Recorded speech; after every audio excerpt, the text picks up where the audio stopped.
नमस्कार। Arenes and aromaticity के lecture number 4 में आपका हार्दिक स्वागत है। आज इस लेक्चर में हम हकल्स रूल को डिस्कस करेंगे। हकल्स रूल्स ई हकल नाम के एक साइंटिस्ट थे। उन्होंने एरोमेटिसिटी के संबंध में एक नियम दिया था जिसको हम बोलते हैं हकल्स का नियम। हकल्स के नियम के अनुसार a molecule is aromatic if all the following conditions are fulfilled। एक मॉलिक्यूल एरोमेटिक तब होता है जब उसमें निम्न कंडीशंस वो फॉलो करता है, जैसे it is cyclic, planar and has continuous delocalization of 5 electrons with और without the participation of lone pair. Clear? System cyclic हो, प्लेनर हो यानी समतलीय हो, चक्रीय हो और उसमें पाई इलेक्ट्रॉनों का डीलोकेलाइजेशन कंटिन्यूस होना चाहिए। डीलोकेलाइजेशन में लोन पेयर्स का पार्टिसिपेशन ज़रूरी नहीं है, उसके साथ भी लोन पेयर डीलोकेलाइजेशन में पार्टिसिपेट कर भी सकते हैं और नहीं भी कर सकते हो। ठीक है। The delocalize pi electron cloud must contain a total of 4n+2 pi electrons. Clear? Delocalize pi electron cloud में 4n+2 पाई इलेक्ट्रॉन्स होने चाहिए। यहाँ पर n की वैल्यू 0, 1, 2, 3 एंड सो ऑन हो सकती है। क्लियर? अगर हम n की वैल्यू 0 लेते हैं तो हमारे पास क्या आता है 2 पाई इलेक्ट्रॉन सिस्टम। ठीक है। 1 लेते हैं तो 6 पाई, 2 लेते हैं तो 10 पाई। इस प्रकार 2 pi electron system, 6 pi electron system, 10 pi electron system, आप ऐसे और रख सकते हैं जैसे 14 पाई इलेक्ट्रॉन सिस्टम। ये सभी कंपाउंड्स क्या होंगे? एरोमेटिक कंपाउंड होंगे, लेकिन इनमें कंटिन्यूस डीलोकेलाइजेशन भी होना चाहिए। क्लियर? सबसे साइक्लिक होना चाहिए और प्लेनर होना चाहिए। अब बात करते हैं कि एनोलिन क्या होती है। These are planar monocyclic conjugated polyenes. ठीक है। एलिन्स क्या होती है? मोनोसाइक्लिक प्लेनर कंजुगेटेड पोलिइंस होती है। जैसे साइक्लोब्यूटाडाइन को हम बोलते हैं 4 एनोलिन। इसी प्रकार बेंजीन को हम क्या बोल सकते हैं? 6 एनोलिन, क्योंकि यहाँ पर 2, 2, 4, 2, 6 इलेक्ट्रॉन्स हैं और जो इलेक्ट्रॉन्स होते हैं उसको हम इस प्रकार ब्रैकेट में रखते हैं। अब आइडेंटिफिकेशन ऑफ द कंपाउंड। कोई कंपाउंड एरोमेटिक है या नॉन एरोमेटिक है या एंटी एरोमेटिक है, उसको किस प्रकार से हम आइडेंटिफाई करेंगे? तो उसको देखो कैसे करते हैं। सबसे पहले बात करते हैं एरोमेटिक कंपाउंड्स की। तो एरोमेटिक कंपाउंड्स का अभी हमने जस्ट पढ़ाई कि सिस्टम मोनोसाइक्लिक सिस्टम पजेजेस 4n+2 पाई डीलोकेलाइज इलेक्ट्रॉन। क्लियर? तो वो सिस्टम कैसा होगा? एरोमेटिक। और एंटी एरोमेटिक में 4n पाई मोनोसाइक्लिक होना चाहिए सिस्टम, प्लेनर होना चाहिए और उसमें 4n पाई डीलोकेलाइज इलेक्ट्रॉन्स होने चाहिए, तो वो एंटी एरोमेटिक होगा। और नॉन एरोमेटिक क्या हो सकते हैं? नॉन एरोमेटिक के लिए सभी असाइक्लिक कंपाउंड्स सबसे पहले, जैसे ये। अब यहाँ पर देखो कंजुगेशन तो है, ठीक है, लेकिन ये सिस्टम क्या है? साइक्लिक नहीं है। प्लेनर भी है लेकिन साइक्लिक नहीं है। तो असाइक्लिक कंपाउंड्स क्या होंगे? Non aromatic. इसी प्रकार if compound is cyclic then it possesses और नंबर ऑफ डीलोकेलाइज इलेक्ट्रॉन। अगर कंपाउंड साइक्लिक है लेकिन उसमें नंबर ऑफ इलेक्ट्रॉन्स कितने और हैं? विषम संख्या में, तो वह कैसा होगा? Non aromatic. जैसे यहाँ पर साइक्लोपेंटाडाइन रेडिकल है तो यहाँ कितने इलेक्ट्रॉन हो गए? 2, 2, 4 और 1, 5 इलेक्ट्रॉन। यहाँ पर कितने हो गए? 1, 2, 3, 2, 5, 2, 7 इलेक्ट्रॉन। और ये क्या है? अपना बेंजीन। यहाँ भी देखो रेडिकल है लेकिन ये sp2 एवरेज में, और यहाँ पर टोटल कितने इलेक्ट्रॉन्स हैं? 6 इलेक्ट्रॉन, क्योंकि ये डीलोकेलाइजेशन में पार्टिसिपेट नहीं करता। तो ये वाला तो होगा अपना एरोमेटिक, ध्यान रखना। और ये 5 इलेक्ट्रॉन, 7 इलेक्ट्रॉन्स जिसमें और नंबर ऑफ इलेक्ट्रॉन्स है वो क्या होंगे? Non aromatic. If compound possesses 4n or 4n+2 pi electrons, then these are not delocalized. Clear? अगर कंपाउंड में 4n और 4n पाई इलेक्ट्रॉन्स हैं लेकिन वह डीलोकेलाइज नहीं हो तो वह कैसा होगा? Non aromatic. क्लियर। अब डीलोकलाइजेशन को किस प्रकार से हम रोक सकते हैं, तो इसके दो प्रकार देखो, एक तो sp3 कार्बन हो उसमें, जैसे साइक्लोपेंटाडाइनिल हो गया और ये साइमन मेम्बर रिंग होगी, तो यहाँ पर इसमें sp3 कार्बन आ गया, इसमें sp3 कार्बन आ गया, तो sp3 कार्बन होने के कारण यहाँ पर डीलोकलाइजेशन नहीं हो पाता। क्लियर। कंप्लीट डीलोकलाइजेशन नहीं होता, तो इसको क्या बोलते हैं हम, नॉन एरोमेटिक। और दूसरी चीज़, अगर कंपाउंड नॉन प्लेनर हो, ठीक है, 4n और 4n पर इलेक्ट्रॉन्स तो हो, लेकिन अगर सिस्टम प्लेनर नहीं होगा तब भी वो क्या कहलाएगा, नॉन एरोमेटिक। जैसे ये साइक्लोऑक्टाटेट्राइन है, साइक्लोऑक्टाटेट्राइन में आपको पैसा दिख तो रहा होगा कि कंजुगेशन में, लेकिन साइक्लोऑक्टाटेट्राइन टब शेप में एग्जिस्ट करता है। क्लियर।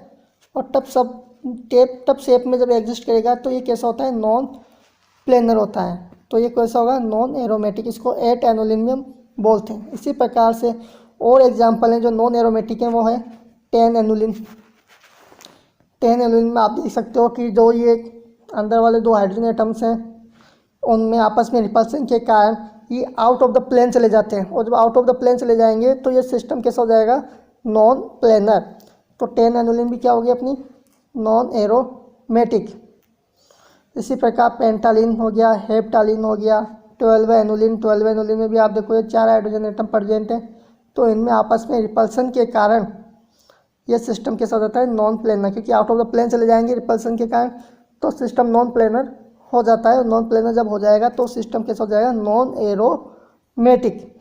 इसी प्रकार डेरिवेटिव ऑफ 14 एनुलिन्स, ये सभी किसके एग्जाम्पल हैं, नॉन एरोमेटिक के। अब हम इलेक्ट्रॉन्स को किस प्रकार से कैलकुलेट करते हैं, वो देखो, पाई इलेक्ट्रॉन्स के हम 2 इलेक्ट्रॉन काउंट करते हैं, ट्रिपल बॉन्ड के भी हम 2 इलेक्ट्रॉन काउंट करते हैं, यानी डबल बॉन्ड के भी 2 इलेक्ट्रॉन, ट्रिपल बॉन्ड के भी 2 इलेक्ट्रॉन काउंट करेंगे। और जो लोन पेयर, देखो यहाँ पर ये जो लोन पेयर डीलोकलाइजेशन में पार्टिसिपेट कर रहे हैं उसको बोलते हैं हक्कल लोन पेयर, जो कि अनहाइब्रिडाइज्ड p ऑर्बिटल में होता है। ठीक है। अब यहाँ पर भी देखो इसमें 2 लोन पेयर हैं, तो एक लोन पेयर तो डीलोकलाइजेशन में पार्टिसिपेट कर रहा है, तो उसको तो हम बोलेंगे हक्कल लोन पेयर, और जो डीलोकलाइजेशन में पार्टिसिपेट नहीं करता है उसको हम बोलते हैं नॉन हक्कल लोन पेयर, जो कि उस एटम के हाइब्रिडाइज्ड ऑर्बिटल में उपस्थित होता है, जो कि उसका संकरण है, जैसे sp2 में यहाँ पर। इसी प्रकार ये वाला डीलोकलाइजेशन में पार्टिसिपेट नहीं करता है, तो ये कौन सा होगा, नॉन हक्कल लोन पेयर। क्लियर। अब कुछ एग्जांपल्स हैं जिसमें लोन पेयर पार्टिसिपेट कर रहा है, जैसे ये वाला, यहाँ पर लोन पेयर जब इलेक्ट्रॉन काउंट करेंगे तो यहाँ पर 2 इलेक्ट्रॉन्स हैं, लोन पेयर के कितने इलेक्ट्रॉन्स हैं, यहाँ पर 2 इलेक्ट्रॉन, तो 2 2 4 2 6 इलेक्ट्रॉन्स हैं। सिस्टम प्लेनर है, साइक्लिक है, तो ये कौन सा होगा, एरोमेटिक। इसी प्रकार यहाँ पर भी 2 2 4 2 6, यहाँ लोन पेयर काउंट नहीं होंगे क्योंकि ये नॉन हक्कल लोन पेयर है, तो यहाँ पर 6 इलेक्ट्रॉन, सिस्टम कैसा हुआ, एरोमेटिक। यहाँ पर देखो 2 लोन पेयर है, लेकिन डीलोकलाइज केवल एक ही लोन पेयर होगा, दूसरा लोन पेयर डीलोकलाइज नहीं होगा, तो केवल एक ही लोन पेयर को काउंट करेंगे, तो 2 2 4 2 6 इलेक्ट्रॉन एरोमेटिक। इसी प्रकार यहाँ पर देखो 2 2 4 2 6, ये वाला हक्कल नॉन हक्कल लोन पेयर, देखो जो डबल बॉन्ड जिस एटम से जुड़ा हुआ है और उस एटम पर लोन पेयर है, तो वो डीलोकलाइजेशन में पार्टिसिपेट नहीं करता है, तो वो नॉन हक्कल लोन पेयर होता है। तो यहाँ पर 6 इलेक्ट्रॉन काउंट करें तो ये सिस्टम भी कैसा होगा, एरोमेटिक। आगे पॉजिटिव चार्ज है तो उसका 0 इलेक्ट्रॉन काउंट करते हैं, और नेगेटिव चार्ज है तो उसका 2 इलेक्ट्रॉन काउंट करते हैं। जैसे ये साइक्लोपेंटाडाइनिल एनायन, तो यहाँ पर 2 2 4 और 2 6 डीलोकलाइजेशन हो रहा है, तो कितना हुआ, 6 इलेक्ट्रॉन है, तो एरोमेटिक। इसमें भी कितने इलेक्ट्रॉन है, 6 इलेक्ट्रॉन, क्योंकि ये डीलोकलाइजेशन में पार्टिसिपेट नहीं करता है। ठीक है, तो ये एरोमेटिक। और ध्यान दो, इस प्रकार के सिस्टम्स में जहाँ पर लोन पेयर्स यहाँ प्रेजेंट है तो ये नॉन हक्कल लोन पेयर होता है, ये पार्टिसिपेट नहीं करता है। इसी प्रकार ये वाला डबल बॉन्ड, यह भी नॉन हक्कल लोन पेयर होता है, इसको भी हम काउंट नहीं करेंगे क्योंकि ये डीलोकलाइजेशन में पार्टिसिपेट नहीं करता है। अब यहाँ पर जैसे ये एग्जांपल है, ये हमने देखा कि कौन सा है, नॉन हक्कल लोन पेयर, तो इसको काउंट नहीं करेंगे हम। तो इसको इस प्रकार से आप देखो क्लियर, यानी कि यहाँ कोई लोन पेयर है, सॉरी पाई बॉन्ड है ही नहीं, ठीक है। तो 2 2 4 2 6 2 8 2 10 2 12 इलेक्ट्रॉन, 12 इलेक्ट्रॉन का क्या होता है, एंटी एरोमेटिक, क्लियर। इसी प्रकार से 2 2 4 2 6 2 8 2 10 2 12 और 2 14 इलेक्ट्रॉन, क्योंकि ये वाला नॉन हकल पाई बॉन्ड है, तो यहाँ पर 14 इलेक्ट्रॉन्स का क्या होगा, एरोमेटिक। यहाँ पर देखो आप 3 मेंबर रिंग में डीलोकलाइजेशन हो रहा है, सिस्टम साइक्लिक है, प्लेनर है, प्लस का जीरो मानते हम, तो केवल 2 ही इलेक्ट्रॉन काउंट होंगे, तो 2 इलेक्ट्रॉन सिस्टम कैसा होता है, एरोमेटिक। अब यहाँ पर कोई चार्ज नहीं है, लेकिन यहाँ पर देखो आप कि इलेक्ट्रॉनों का मूवमेंट अगर अपन यहाँ करें तो यहाँ पर पॉजिटिव चार्ज आता है, और जब इस पर पॉजिटिव चार्ज आएगा तो यहाँ पर ये कितने इलेक्ट्रॉन मूव करेंगे साइकिल में, 2 इलेक्ट्रॉन मूव करेंगे, क्योंकि देखो जो साइकिल से बाहर के जो इलेक्ट्रॉन्स है उसको अपन को काउंट नहीं करना है, ओनली साइकिल के अंदर, चक्कर के अंदर ही जो इलेक्ट्रॉन्स मूवमेंट हो रहा है उसी को हम काउंट करेंगे। तो यहाँ पर 2 इलेक्ट्रॉन मूव करते हैं तो इसको बोलते हैं एरोमेटिक। इसी प्रकार यहाँ भी ऑक्सीजन की इलेक्ट्रॉन अगर ज़्यादा होने के कारण बोरोन के इलेक्ट्रॉन इधर, क्लियर, तो ये प्लस, तो 2 इलेक्ट्रॉन सिस्टम एरोमेटिक। यहाँ पर 2 2 4 इलेक्ट्रॉन है तो एंटी एरोमेटिक। यहाँ भी 2 इलेक्ट्रॉन्स है तो एरोमेटिक। तो इस प्रकार से कंपाउंड एरोमेटिक है या एंटी एरोमेटिक है या नॉन एरोमेटिक है, हमको फाइंड आउट करना आना चाहिए, क्लियर। और एग्जांपल देखो, यहाँ पर 4 इलेक्ट्रॉन्स हैं तो एंटी एरोमेटिक, यहाँ पर भी 4 इलेक्ट्रॉन है, 2 2 4 काउंट करना अपन को आ ही गया कि कैसे काउंट करते हैं इलेक्ट्रॉनों को, तो एंटी एरोमेटिक। इसमें कितना होगा, देखो यहाँ पर ऑक्सीजन की इलेक्ट्रॉन नेगेटिव ज़्यादा होने के कारण इलेक्ट्रॉन तो ऑक्सीजन की तरफ ही जाएंगे, तो यहाँ क्या आएगा, पॉजिटिव चार्ज आएगा, तो यहाँ पर 2 2 4 इलेक्ट्रॉन है तो एंटी एरोमेटिक। इसी प्रकार अब यहाँ पर इलेक्ट्रॉन अगर इधर मूव करें तो यहाँ पर नेगेटिव चार्ज आता है, और नेगेटिव चार्ज आएगा तो 2 2 4 2 6 इलेक्ट्रॉन एरोमेटिक। इधर भी 2 2 4 2 6 इलेक्ट्रॉन एरोमेटिक। इसी प्रकार यहाँ पर इधर जाएगा तो ये पॉजिटिव चार्ज, तो 2 2 4 2 6 electron aromatic, 4 electron anti aromatic. इसमें कितने इलेक्ट्रॉन है, 6 एरोमेटिक। समझ में आ गया, ये इधर और ये इधर। इसी प्रकार यहाँ भी 6 इलेक्ट्रॉन्स हैं तो एरोमेटिक। यहाँ पर ये दोनों लोन पे पार्टिसिपेट नहीं करें, इसमें ये लोन पे पार्टिसिपेट नहीं करा, तो जो लोन पे हकल लोन पे है जो डीलोकलाइजेशन में पार्टिसिपेट कर रहा है उसी को काउंट करना है, क्लियर। अब यहाँ पर देखो, अगर इस प्रकार का एग्जांपल दे तो आपको इस जो दोनों रिंग के बीच का जो डबल बॉन्ड है उसको इस प्रकार से डीलोकलाइज करना है कि दोनों रिंग में एरोमेटिसिटी आ जाए। अगर दोनों रिंग में एरोमेटिसिटी आती है तो कंपाउंड होगा एरोमेटिक। अगर दोनों रिंग में एरोमेटिसिटी नहीं आती है, एक में एंटी एरोमेटिक आती है, एक में एरोमेटिक आती है, तो नॉन एरोमेटिक एंटी एरोमेटिक होगा। जैसे यहाँ पर अगर मैं डीलोकलाइजेशन इस बॉन्ड का इस बड़ी रिंग की तरफ करूँ तो यहाँ पर नेगेटिव और यहाँ पर पॉजिटिव, तो यहाँ पर पॉजिटिव चार्ज आने के कारण इसमें 2 इलेक्ट्रॉन सिस्टम तो एरोमेटिक, और यहाँ पर नेगेटिव चार्ज आने के कारण ये 6 इलेक्ट्रॉन तो यहाँ भी एरोमेटिक, तो सिस्टम क्या हुआ, एरोमेटिक। अगर यहाँ पर देखो दोनों 5m में रिंग किधर ही मूवमेंट करो, अगर मैं इधर कराता हूँ तो ये तो होता है एरोमेटिक, क्योंकि यहाँ पर नेगेटिव चार्ज आ जाएगा तो 2 2 4 2 6, लेकिन यहाँ पर पॉजिटिव चार्ज आने के कारण ये कैसा होता है, एंटी एरोमेटिक, तो सिस्टम कैसा होगा, एंटी एरोमेटिक।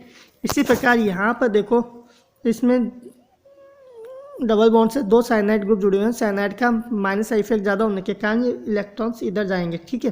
तो यहाँ पर पॉजिटिव, तो ये 2 इलेक्ट्रॉन, तो सिस्टम एरोमेटिक। तो इस प्रकार से हमें एरोमेटिक के या एंटी एरोमेटिक के या नॉन एरोमेटिक के और कई सारे एग्जांपल्स के द्वारा आप इसकी प्रैक्टिस करना, किस प्रकार से इलेक्ट्रॉन को कैलकुलेट करते हैं, ठीक है। और सबसे पहली चीज़ जो कंडीशन है अपन ने देख ही ली कि सिस्टम सबसे पहले क्या होना चाहिए, साइक्लिक होना चाहिए, प्लेन चक्रीय होना चाहिए, समतलीय होना चाहिए और उसमें 4n पाई इलेक्ट्रॉन्स हैं, तो एंटी एरोमेटिक और 4n + 2 पाई इलेक्ट्रॉन्स हैं, डीलोकलाइज इलेक्ट्रॉन्स हैं, तो वह कैसा होना चाहिए, एरोमेटिक कंपाउंड होता है। और अगर 4n पाई और 4n + 2 पाई इलेक्ट्रॉन्स हैं लेकिन सिस्टम और डीलोकलाइज नहीं है तो नॉन एरोमेटिक होता है। क्लियर? तो ये हो गया अपना हक्केल्स रूल और एरोमेटिक आयंस और एरोमेटिक कंपाउंड्स जो भी हैं उनका हमने किस प्रकार से आइडेंटिफाई करते हैं, कैलकुलेशन इलेक्ट्रॉनों की किस प्रकार से करते हैं, ये हमने आज इस लेक्चर में देखा है। धन्यवाद।